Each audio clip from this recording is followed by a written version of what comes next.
Good afternoon, everyone. Today, you're invited to the launch webinar for the Queen's Awards for Enterprise 2021, and to learn more about winning the UK's most prestigious awards and how it can benefit your company. My name is Anna Christie. I'm the Chief Executive of the Sussex Chamber of Commerce. Today, we're joined by three speakers. We have Chloe Pulser, the Digital and Social Media Manager at the Queen's Awards Office for the Department of Business, Energy and Industrial Strategy. We have the Deputy Lieutenant of West Sussex, Peter Webb, MBE. And we have Tim Brown, the Marketing Manager for Surgical for Rayner Intraocular Lenses Limited, who's last year's winner. So I'd like to first welcome Chloe from the Department for Business, Energy and Industrial Strategy to give us an overview of the awards and to give businesses guidance on what they need to do. So over to you, Chloe. Hi, thank you. So it's great to speak to you all today. As I said, I'm from the Queen's Awards Office at the Department for Business, Energy and Industrial Strategy. So we run the Queen's Awards with just a small team of 5. And we sit within that department, and we run the awards for all businesses across the UK on behalf of Her Majesty the Queen. And these really are seen as the most prestigious awards for UK businesses. Now, just to give you some background on the awards, the Queen's Award for Enterprise are the most prestigious awards for the UK, and they are globally recognised seal of approval for UK businesses. The Queen's Awards to Industry was the scheme's original title and was introduced by Royal Warrant in 1965. Since then, more than 7,000 awards have been given. There are 4 categories, which you may know. So the first is Innovation, which recognises businesses who demonstrate strong commercial success with innovative products or service. The second, probably the most known, is International Trade, which recognises businesses who have demonstrated substantial growth in overseas earnings and also commercial success within their sector. The third, which was actually refocused last year, was the Sustainable Development category. Now, this looks for winners who demonstrate sustainable products, services or interventions for more than 2 years and can provide evidence of the benefits or positive outcomes of their actions and practices. And the last one, which actually went live last week after being refocused to make it easier for applicants to understand and apply for, is the Promoting Opportunity through Social Mobility category. Now, this recognises and rewards employers for their work in providing high-quality social mobility initiatives and programmes that specifically reach out to support people from socially disadvantaged backgrounds in order to inspire and guide their talent into their organisation and beyond. The Queen's Awards for Enterprise are open to applications from all businesses of all sizes throughout every sector in the UK. Now, just to talk about some of the benefits of winning a Queen's Award. Now, the Queen's Award emblem, as I said, is a trusted mark that provides immediate and long-term business benefits. The use of the award is a royal endorsement that will get your business noticed above and beyond recognition, both within the UK and overseas. Winning businesses are also permitted to fly the Queen's Award flag. There's a little photo of one there, at their premises, at their business premises or offices. And they can also use the emblem for 5 years on all of their stationery and products.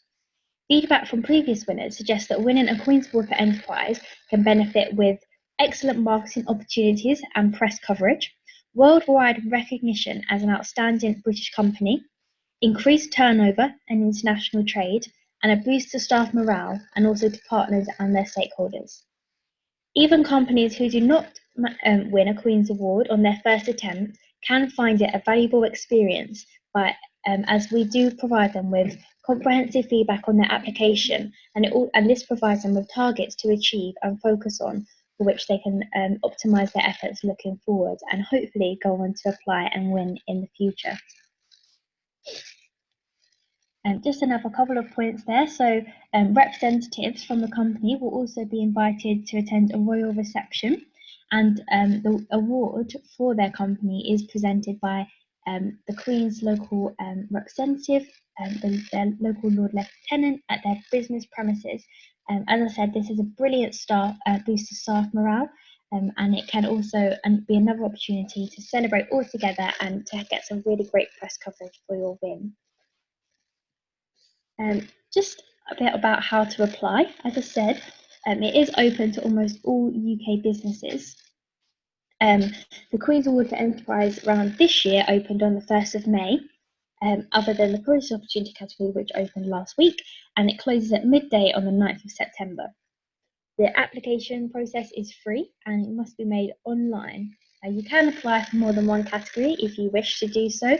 This year we had 4 winners that won in more than one category. The application process for the Queen's Award this year, as I said, will close on the 9th of September. Now that does seem like a long way away at the moment. However, the application process can take some time to complete, so we do suggest that you start the application as soon as possible. There is more information about our eligibility criteria and also information on how to apply on our website.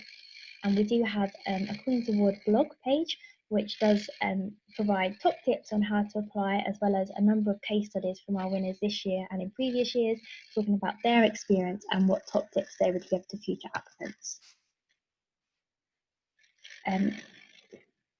On eligibility, as I said, this award process is a self-nominating process, so businesses must put themselves forward themselves for the award, and it is open to almost all UK businesses. The criteria includes being based in the UK, which does include the Channel Islands and the Isle of Man.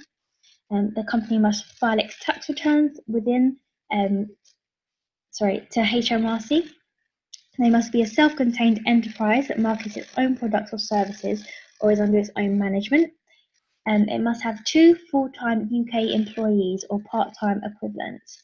So I think quite often the view of the Queen's Awards is that they are for really large businesses that have a really high reputation. However, that is most definitely not the case. We have so many small businesses, small family businesses, small local businesses that do apply and do win.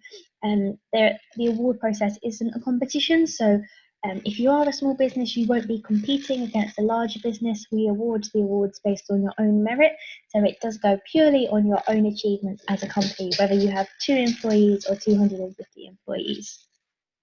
Just to note there at the end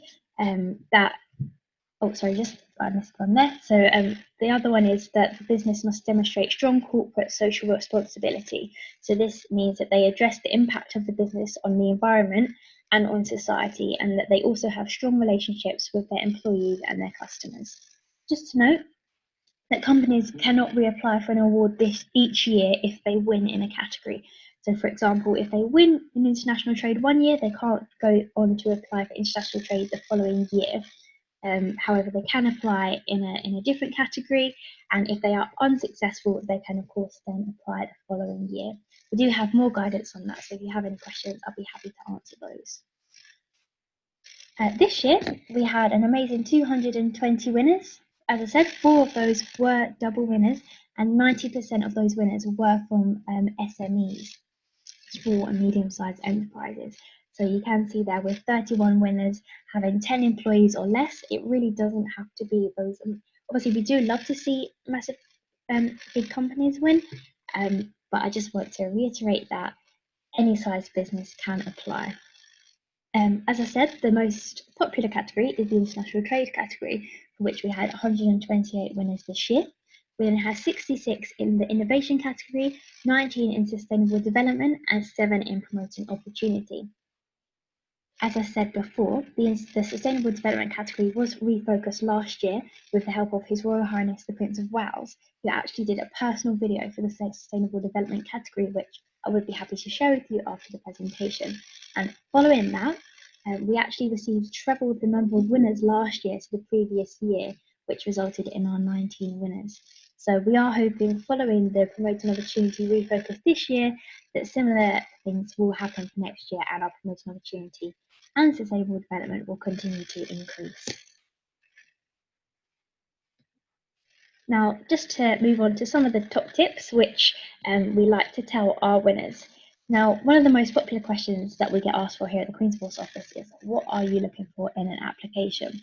Now, here are some of the top tips that we like to tell our businesses. So firstly is to register on the application system, because this will allow you to be able to download a PDF version of the application form, so you can then plan the application and also share it with your colleagues to make sure you have all of the information that you need to go on with the application. The next is to use plain English. Winning applications manage to avoid technical jargon. The application must be easy to read and for us to understand and be understood by our assessors, even if the assessors aren't necessarily experts within that sector. It's really important to tell your story and to make us know and to let us know how you have come to reach your achievements.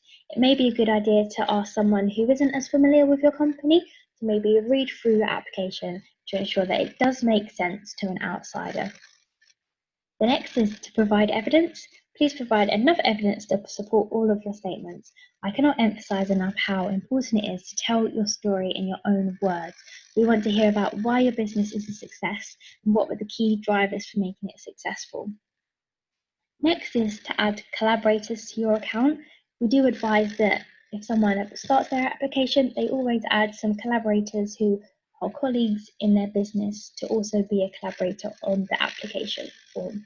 This means that if the main member of staff is ever absent, someone else will be able to join in and pick up the application and submit it on their behalf. Lastly, it's really important to allow sufficient time for your application. We have done some research, and around 50% of our winners do say that it can take up to 20 hours to complete the application form. So it really is important that you do give yourself enough time. Obviously, it can take longer than this, it can take less time. That is just why we advise making a start as soon as you can. Just moving on to how the application form may differ this year. We do appreciate that businesses may have been affected in many shapes and forms this year by things such as Brexit, flooding and COVID-19. Therefore, during these uncertain times, it is really important that we still want to celebrate our British businesses. To support this, we have made some positive amendments to the application form to ensure applicants are able to provide evidence on their application. We'll also be assessing businesses on a case-by-case basis and will be evaluating commercial success and challenges so that we can see how the business was performing before these factors come into place. Now, one of the changes that we have made is usually with the application form, when you are inputting your financial figures for each year, these are usually automatically generated. So for example, if you're applying for a award this year, we would probably ask for your financial figures for year 17, 18 and 19. However, what we have done this year is make sure that you can input your own financial year ends, which means that you can roll back a year, wind back a year if necessary, so that you can input them figures for year 16, 17 and 18. And this will ensure that you can input your financial figures without seeing any dips that may have come into effect this year. Again, if anyone has any questions, we do have a helpline and email address, and we're very happy to answer any questions that you might have about that. That's our email address there, our helpline number. We do have a LinkedIn site and a Queen's Award page as well. And as I said, there is also our Queen's Award blog page. So please do take a look at that, because that does provide some really inspiring stories from some of our current winners. I hope that I've covered the basics there. I know that was a pretty fly-through presentation, but do let me know if you have any questions. I'd be very happy to answer them either at the end of the presentation, or if you want to contact me separately after, I'll be very happy to answer any questions that you have. Thank you so much, Chloe.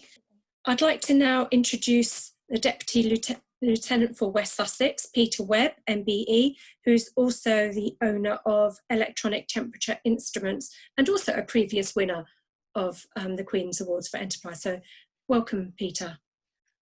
Sorry. Good afternoon. Good afternoon, everybody. I've been asked to step in for Susan Piper this afternoon, who is our Lord Lieutenant of West Sussex. For those of you that haven't met Susan before, she is the Queen's representative in West Sussex. So if the Queen can't attend something or can't do something in West Sussex and no other member of the royal family, then she would delegate certain things to Susan to do. So that can be all sorts of different things, whether it be ceremonial or whether it be presenting, in our case here today, Queen's Awards. And I think it's relevant to say that the Lord Lieutenant and the Deputy Lieutenants, people like myself, which there's 20 in the county, do have no influence whatsoever on who is nominating or any of the judging. That's done independently by assessors up in London. So I think the important thing is our role and Susan's role in terms of is a presentation one of the award. And I think Tim probably, I'm not sure if he's had his award presented to him by Susan yet. I wouldn't have thought so because of the COVID restrictions.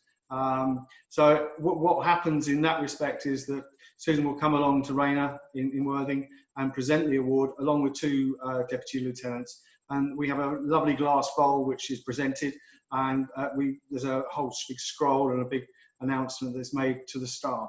I think one of the things that's very pleasing, if you like, as an employer, is that the staff can actually participate in that presentation, and I think that's an important part of it.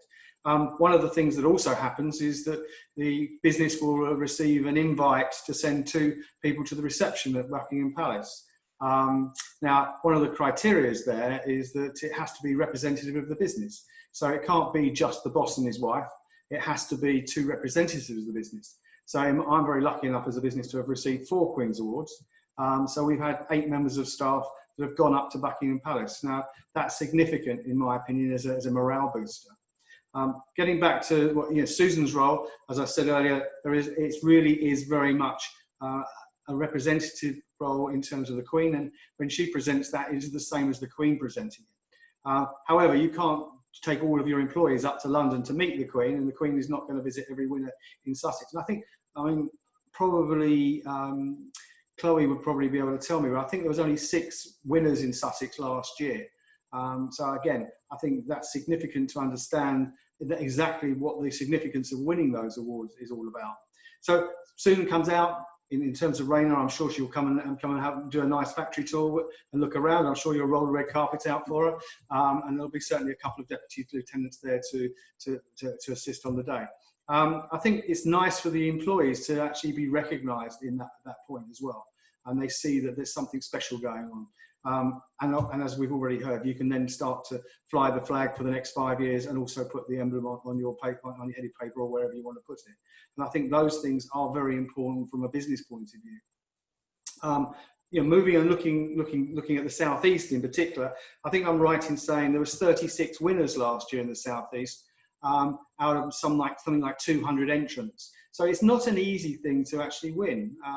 Some people think if I enter, I'm automatically going to win. It doesn't happen like that. And I think 20 overseas international trade winners in the South East last year, and if my numbers are correct, I think it was something like 15 innovation awards and 1 sustainable award.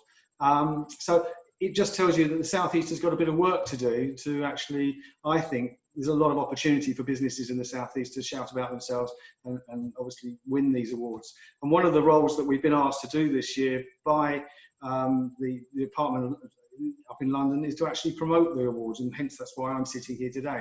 The deputy lieutenants around the counties have been asked to help encourage businesses to enter. And as we've heard, it is quite a big entry form. When Chloe talks about 20 hours, it does take a lot of time to enter. You do need to reflect and have all the evidence there to be able to do that. It's not, and I sit on them, I'm very much part of the Worthing Business Awards, but in reality, it's a much different type of entry form and a much more in-depth entry form when you're looking at putting financials and all the rest of it forward. But it is worthwhile, and I would recommend to anybody to do it. It certainly does bring you a lot of credence in overseas exports. From our point of view, it's certainly brought a lot of extra business to our, and also a lot of our overseas customers now know that we have the endorsement of a Queen's Award, but in our case, it's actually not just one; it's more than one. And I think that really has helped us and puts us in a good place as a business. But that's something which you obviously want when you're actually doing it. I think from my point of view, explaining what the Lord Lieutenant's role is and what my role is, I think that's probably my lot, Anna, I think. Happy to take a lot of questions about different bits and pieces. Yeah. Thank you very much, Peter. Yes, we'll keep the questions to the end, but thank you very much for explaining what the Lord Lieutenants do and their role. And now if I can just go to Tim, who can let us know what it was like to win the award last year. So hello to everyone on the webinar this afternoon, and thank you to the organisers for the opportunity to speak to you this afternoon. So my name is Tim Brown. I'm a marketing manager at Rayner in Worthing, and also the proud winner of a Queen's Award for Enterprise earlier this year. So I'd like to spend just a few minutes talking to you about what we do at Rayner, how we won the award, and sort of how we've activated it and I guess leveraged it from a commercial perspective, and sort of the benefits of such an important accolade. So Rayner itself is a very old company. We started in 1910 with a small optician shop, but you've got to fast forward to 1949 when we co-invented the world's first intraocular lens. So an intraocular lens is a very small artificial lens which replaces the natural one in the eye when you have cataract surgery. So the natural lens clouds over and it's replaced with this acrylic one. So that's sort of our core business, and we created the world's first one in 1949. And then moving to 2016 is when we created our state-of-the-art manufacturing facility in Worthing, which is where we are currently based. So if you now move forward to 2020, intraocular lenses are still our core business, but we do have a much broader portfolio. We are the only UK manufacturer of these small lenses in the world, in the UK, and we operate in about 80 countries in total, directly in 6, mainly across Europe, and then the rest through a sort of distribution model around the rest of the world. About 90% of our business is outside the UK, and that 10% is predominantly to the NHS and then a few private surgeons too. Our primary competitors are companies much, much bigger than us. We're talking Zeiss, Alcon, even Johnson & Johnson are one of our biggest competitors nowadays. So looking at that very small lens, back in 1949, there are now 27 million implanted around the world every year, a huge number. And like most industries, we're seeing an increased number of sort of low-cost entrants, mainly from China and India. And because of their positioning, we've made sure that we position ourselves as a premium supplier. Everything we build is built in the UK. So obviously our cost of goods are significantly higher. So going for a premium position is how we sort of try and maintain our profit margins. And we sort of leverage that sort of high regard for British manufacturing and engineering. So the Queen's Award for Enterprise itself was for our patented injector. So this is what injects this very small lens into the eye. And you'll be very pleased to know I'm not including any eye surgery in this afternoon's webinar, which I was tempted to, but I thought it'd be nice for a Monday afternoon. So Ray 1, as it's known, I think it's a real leading injector in its industry. So it allows the implantation of this lens through the smallest incision on the market. So the diameter of the injector is 1.65 millimeters, which means you can go through an incision of 2.2 millimeters. But it's also fully preloaded, which means that the lens is already injector. There's no manual loading for the nurse to do, and consequently there's less chance of any contamination or damage. So as a result, surgeons and nurses are sort of benefiting from safer and more efficient surgery. And in May last year, we sold our 1 millionth product, having launched at the back end of 2016. So just under 2.5 years after launching, we sold our millionth unit. So the Queen's Award itself, the application, which, as Peter and Chloe have said, does take time. Fortunately, it wasn't on my part. It was done by our CFO, Darren Millington, and my involvement has been primarily in sort of the activation of the award once we've won it. So once we did, we got a very comprehensive media pack, possibly from Chloe, which contained all the assets and some very flexible guidelines on how we could leverage the award for the next 5 years. So in terms of some of the things that we've done with that logo, we can see, going back to the slide. So on the top left-hand corner there, you can see one of our product cartons, and then on the back, we now have the Queen's Award logo itself. So about 1 million of these will be going out the door in Worthing every year for the next 5 years. So that's a really prominent position to sort of showcase this important award. We also have it very proudly on our email signature. So everyone in about the 250 staff we have at Rayner has this across their email signature. And we also have it on the homepage of our website and all of the Ray 1 product pages too. And then, of course, across our suite of brochures, so there's constant reminders about the importance of this award and what we've won it for. So they're more some of the physical and I guess some of the digital assets. Looking more at social media. So we did run a number of LinkedIn posts after we'd won the award, and actually they got between 5 and 8 times more engagement than a typical post we did. And you can see on there we've got over 100 likes and a number of comments, both from staff and also customers, sort of congratulating us and saying what a fantastic accolade it is to win the Queen's Award. We are currently updating our letterhead, which is something that Peter alluded to, and also actually looking at getting a flag put up at our headquarters in Worthing as well. In terms of the benefits, I guess, which is one of the primary reasons people have joined this afternoon, we see these primarily in North and South America, but also in the UK.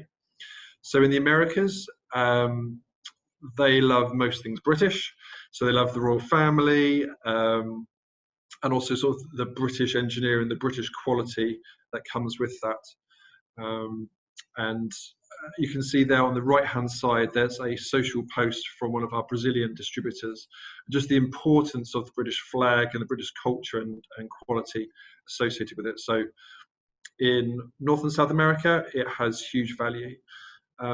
It's one thing to be called a British manufacturer. I think it's another one to say you have a royal seal of approval. It's a real sort of differentiator in what is often an overcrowded marketplace. It can act as a door opener with customers, and it's a real talking point, something you can discuss the product in more detail than you possibly would do otherwise. Looking then at the UK, so particularly with Brexit, we're seeing an increasing push towards buying British, which is something we're unsurprisingly advocating in healthcare, like with the NHS, being sort of British born and bred. In our home market, it's more about being independently validated and being part of this sort of elite group of winners. It's very much about being Rolls-Royce as opposed to a Rover. It's sort of a quick analogy. So less to do with the price, but more to do with the quality is the key difference between those manufacturers. Our commercial teams always mention the Queen's Award and sales meetings. It's always noted on tenders. And it's safe to say you will only ever be advantaged from winning the Queen's Award. We like selling award-winning products, and our customers like buying award-winning products as well. We shouldn't forget about the staff, so our internal stakeholders. So I think particularly over the last few months with COVID-19 obviously having a huge impact, it's just been great to have a really positive, good news story. As you can imagine, since the start of the year, it's been pretty dreary and drab, but to say we've won this fantastic award, we really noticed an uplift in staff morale. And there was a real sort of buzz amongst our sort of 250 employees when the announcement came out. It really is unique, and it genuinely is respected worldwide. And I think it's safe to say that, you know, who wouldn't want to work for an award-winning business? Ray 1, the product which won the awards, it was 8 years in development, and so it really is only right that its sort of success is celebrated, and the staff have the opportunity to sort of sing from the rooftops about how great it is. In terms of recruitment, My gut feeling is that it will help, be it either attract or retain talent at Rayner. Like I said, who wouldn't want to work for a company which has won such an accolade? Often the $1 million question, which I know Chloe and Peter have alluded to, is whether it directly increases sales.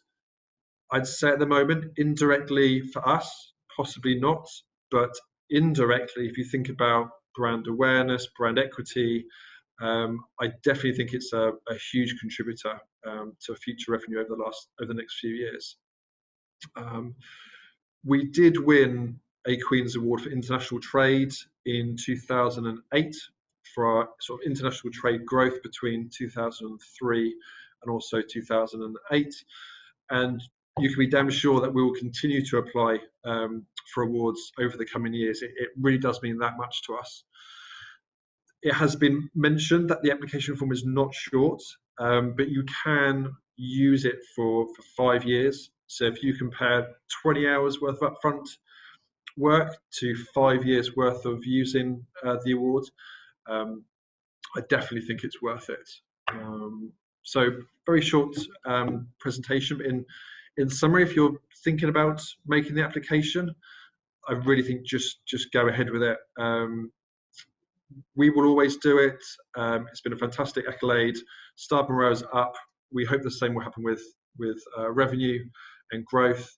And so good luck with your applications. And thank you for your time this afternoon. Thank you very much, Tim.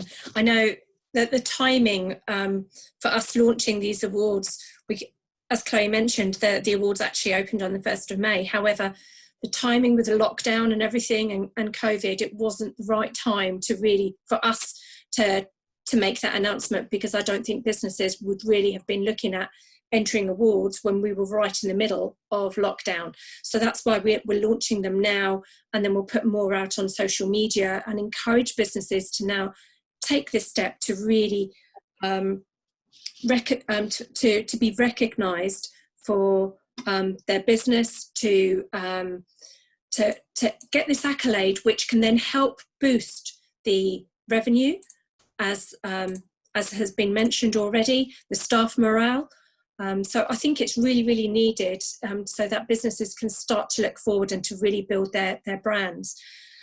I'd like to open it up to questions and see if any, I can't see any hands raised at the moment, but I can see there's been some chat. So I'll just pick up on the chat and we can go through the questions there. So I see that there was a question asked for Chloe regarding the number of winners versus the number of entrants. And I know Peter referred to how many entrants there were in the southeast and everything. But Chloe, have you got any statistics in terms of the percentage success rate for each category? So we don't actually divulge the information of applicants publicly. We do receive hundreds of applications each year. And as we say, because it is purely on merit of their own application, it's not a competition. So we actually don't have a cap on our number of winners. The more winners, the better. And it does vary each year, obviously, in the number of applicants to the number that are then successful. We do try to make sure that we have as many successful applicants as possible. So after the initial application closes on the 9th of September, we then send all of the applications to our assessors, and they do come to us if they do have any questions. Maybe sometimes there might be some questions with the financial figures, there might be some parts of the application that the assessors might not understand, and we do then contact the businesses and we try to work with them to make sure that the assessors have all the information that they need in order for the application to be successful. And as I said before, if the application is unsuccessful, the assessors provide feedback for each application, and we have previous unsuccessful applicants have told us that this does really help them, not just with winning an award in the future, but also to actually take a step back and look at their business and sort of work out, oh, actually we never thought of that, we don't have that there in our business, that is something that perhaps we need, or perhaps would make us even better than we already are. And then in the future they might go on to then win an application. Brilliant, thank you. I know there was a question from Fiona regarding the sustainable Development Award and the evidence required, and you have put some information there in the chat. What we have online there. Yeah, so that Fiona, does that help? And then me reading it all out. Fiona, does that help answer your question in terms of what you were looking for? Yes, that's lovely. Oh, sorry, let me just turn my video on. That was really helpful. Thank you. Yes, it really. Sorry, if there's anything specific, I'd be happy to answer that as well. But they are the main things that we're looking for. As I said, on our blog page, we have actually got some examples of some of our sustainable development winners as well. So it might be helpful to have a look at those. And I can also share our online press book, and we have a Queen's Award magazine, which is actually published privately, but it's not by us. When I say that, I mean it's by a private company, and that's available online for the public to see. So I can share that with you all today, and that just lists all of our winners for each category, and has a little bit of a bio there for each of them, just so you sort of understand what sort of winners do, what the sort of things that some winners do, and how vast their schemes can be. Some of them are so different, all brilliant in their own way. But yes, there are many different ways that you can show evidence for your scheme. So I'll be happy to share that with you, so you have some examples to see. Thank you. Thank you. There's a question here from Joanna for Tim. I know you've just won the award this year, Tim, but the question is, how many times did you enter before you won the Queen's Awards for Enterprise? So for the Ray 1 award, it was the first time. So you have to have a few years sort of commercial launch to sort of prove the commercial benefits of the product before you can win. So that was the first time we'd entered for Ray 1. So we won in 2007, 2008 for the international trade. Again, you've got to have a period of time to sort of prove your worth, as it were. So even in the last 12 to 13 years, we've probably only entered maybe 2 or 3 times for our sort of key successes. It's not something we do every year. It's not something we do for small products, for example. It tends to be the big stuff which we can prove either through the books or through customer feedback. Maybe I can also come to Peter and ask the same question. Sorry, Joanna. I was going to say, so it's more product related than company related was the question. So one of ours was for company, the one in 2008, and then this one here was for a specific product.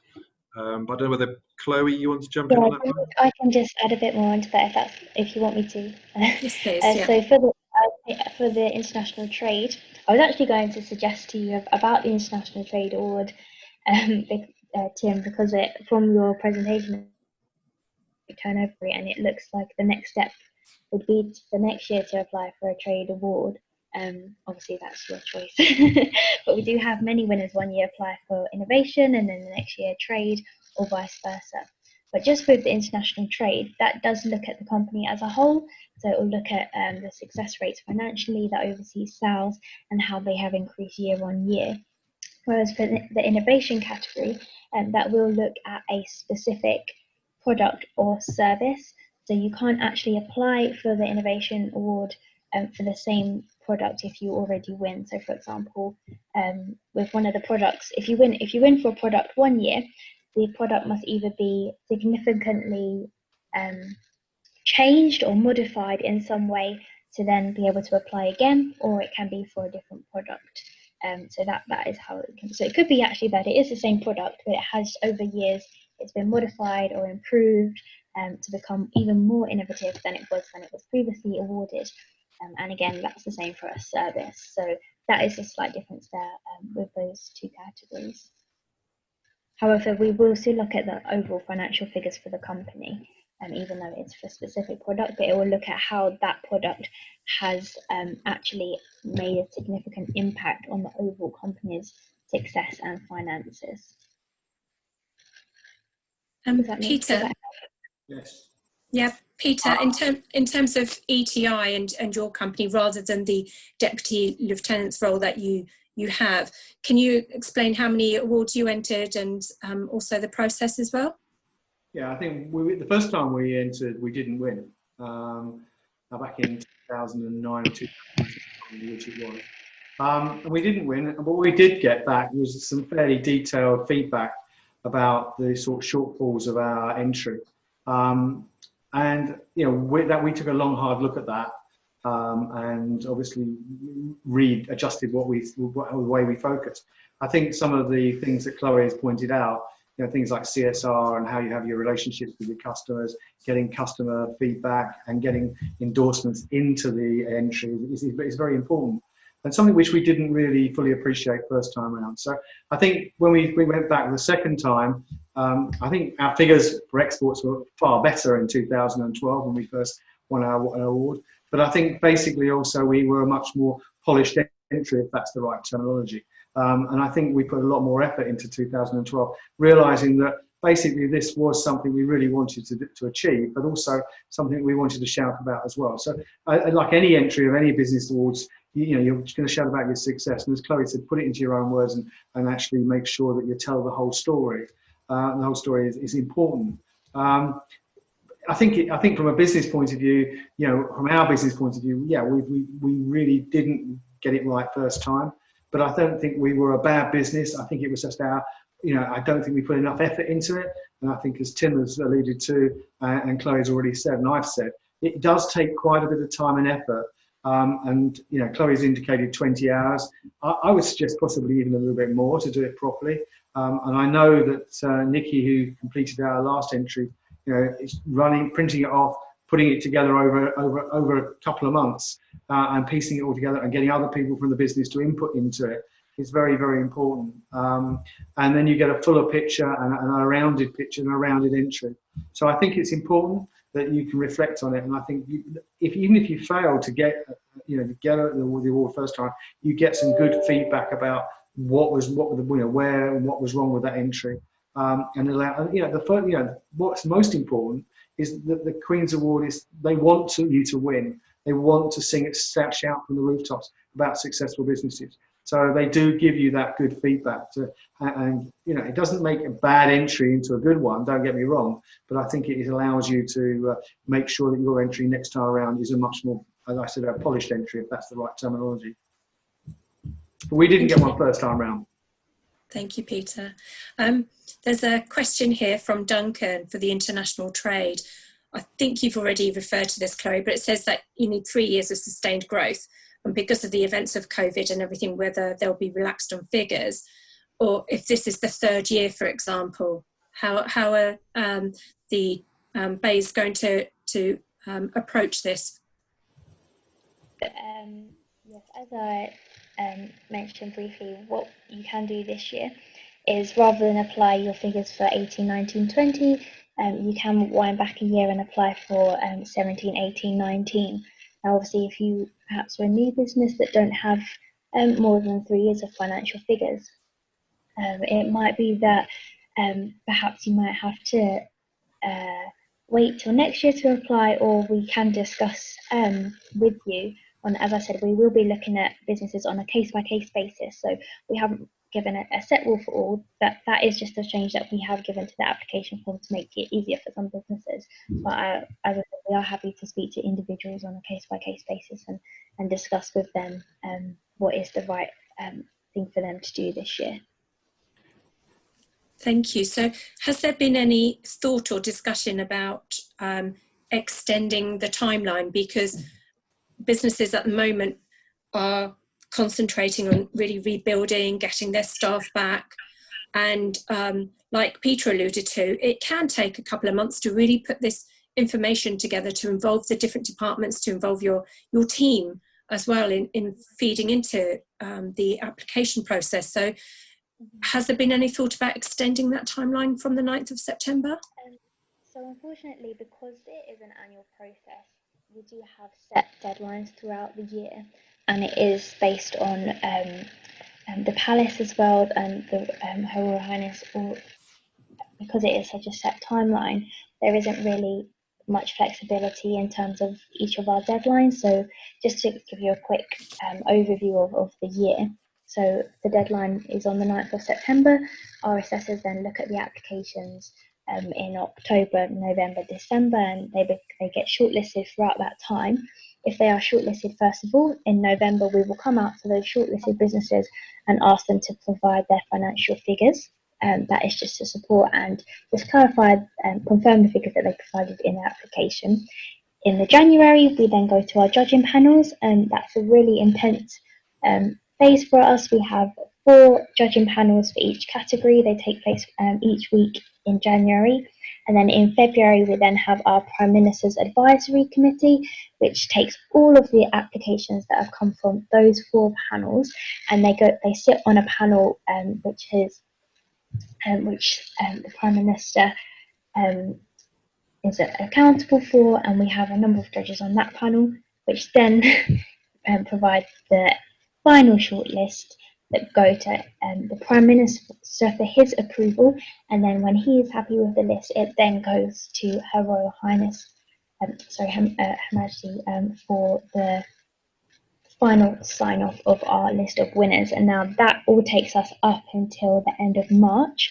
We then have our announcement day of winners on the 21st of April, which is Her Majesty's birthday, and we then open our next round of applications on the 1st of May.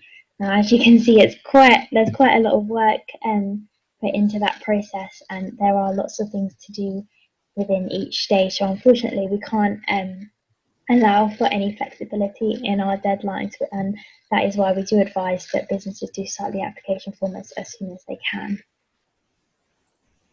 Thank you, Chloe. Thank you for explaining the timeline. I know it can be very challenging trying to fit everything in and extend the timeline.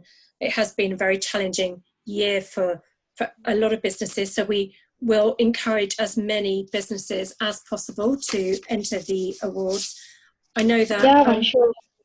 Sorry, it might. We're not quite sure what to expect this year. Whether we're going to see a quite an increase in applications, because we expect a lot of businesses will want the award this year to help them. It will put them above some of their competitors. It will give them that extra boost they do need at such a difficult time.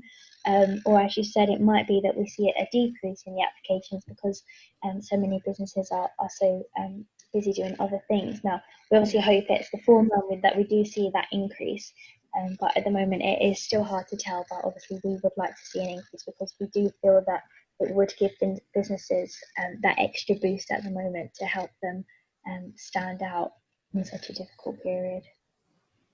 Thank you. Yes, sorry, Peter. 2 points of what Chloe has just said there. One is the financial checking that goes on once the application forms are put in. And I think everybody has to realise that, and you will get notification that you're going forward with your entry, but you have to then support that, and your accountant has to sign it off effectively. Independent accountant has to sign it off to say that the facts and figures you've given the Queen's Award is actually true, and they have to sign that off. So I think it's very important that you just can't make the numbers up, if you understand, or enhance the numbers. Not that I'm suggesting anybody would, but I'm suggesting that you can't do that because there is a way of checking them. And also that the figures that you're putting in are really pre-COVID in some ways, because most businesses will be looking at 17, 18, 19, and maybe the first quarter of Q1 of 2020. Very few businesses are going to be looking right up to now. Unless like in my own business, our year ends is December the 31st. So you'll be really looking, in our case, we're looking at 18, 19, and we wouldn't be looking at 20 or 20, going forward. So I think it's quite important to realise what is asked and what you're going to be asked to input. Yeah. Thank you, Peter. I have another question here, and maybe I'll ask if Tim can come in on this question. It's, who would you suggest is the best person or department to complete the application? Marketing, financial, a mix of both, or other? I would definitely say a mix. So there's lots of very detailed financial questions about revenues and profit levels and percentage changes over years. However, there's also a huge number of questions about describing the product, the background, the customer benefits, which would probably be more suited to a marketing department. And I think actually Peter and Chloe have alluded to it does take a lot of time investment, and actually to do it over several months with input from different parts of the business. Maybe you split the questions out. You guys look after these ones, we look after those ones, and then you work together as a business to pull together one application. So I definitely say a mix of financial and marketing. Brilliant, thank you. I'll just say that we are a small team, small friendly team of 5.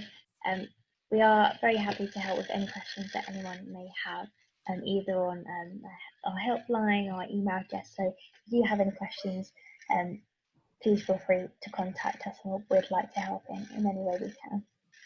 Thank you, Chloe. Do you have any final words at all, Peter, from the Lord Lieutenants at all?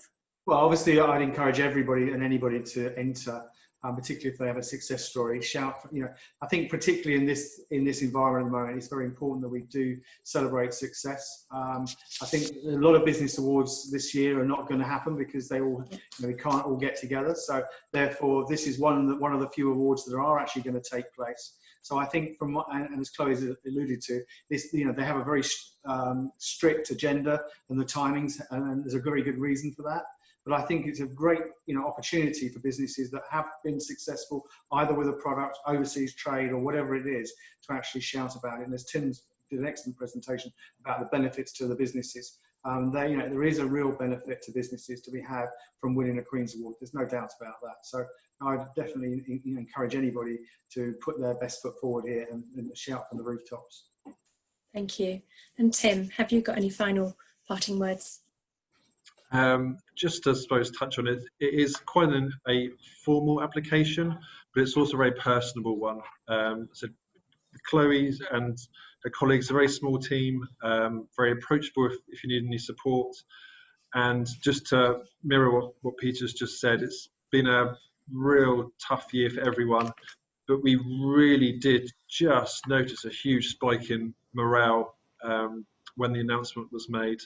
And it was under embargo for a few weeks whilst we were working on some of the background stuff, and it was just a real buzz working on it. It was great, and hopefully sort of internal benefits with staff morale, but also external ones. If it brings the opportunity to increase revenues and market shares, it's definitely worth a punt.